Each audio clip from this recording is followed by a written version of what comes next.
um, presentation or our existence today because of him.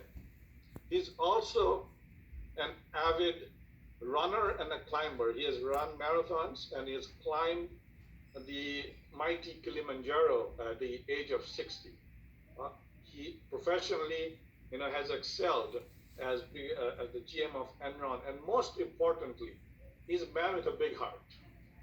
And I have had him say this many times. He actually lives by the motto of paying forward. He has been generous enough to donate $30,000 of his retirement money and establish a fund within AFNA for the benefit of orphan children.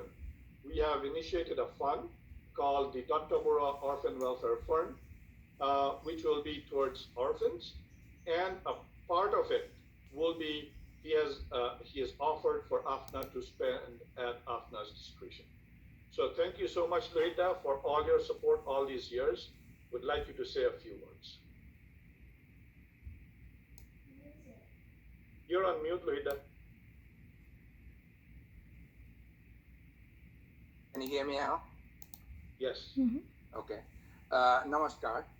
First of all, I want to thank AFNA office bearers, all the attendees, and the honored guests for this opportunity for me to speak before you.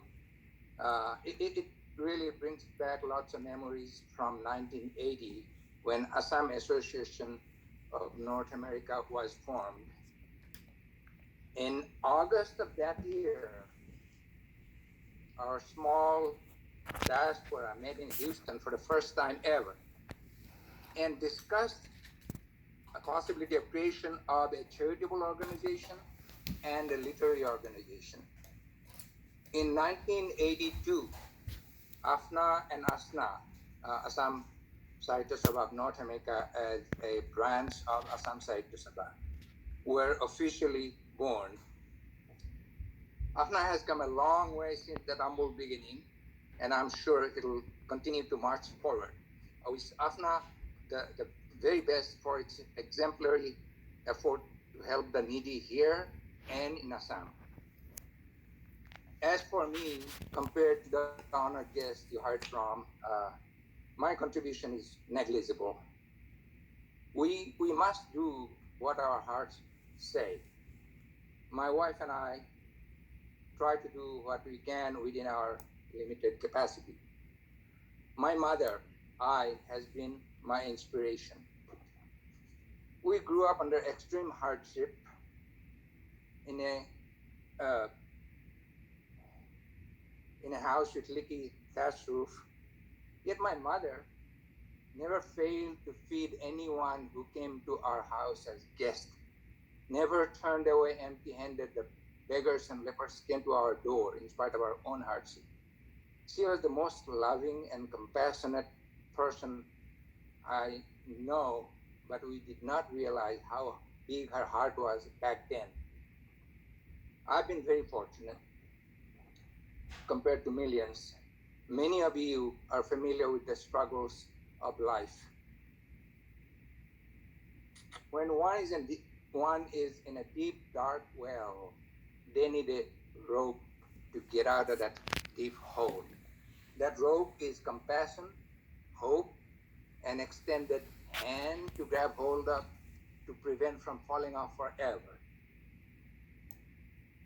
In early 1970s, as Reza said, I'd arrived in the US with money borrowed from a few friends and only $7 in cash in my pocket.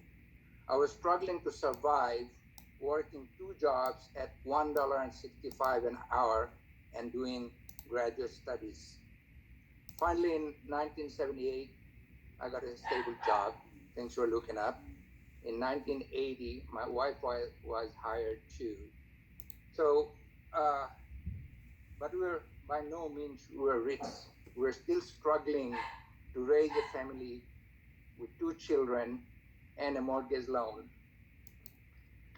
But I never forgot how my mother never failed to help the needy, help the beggars and lepers.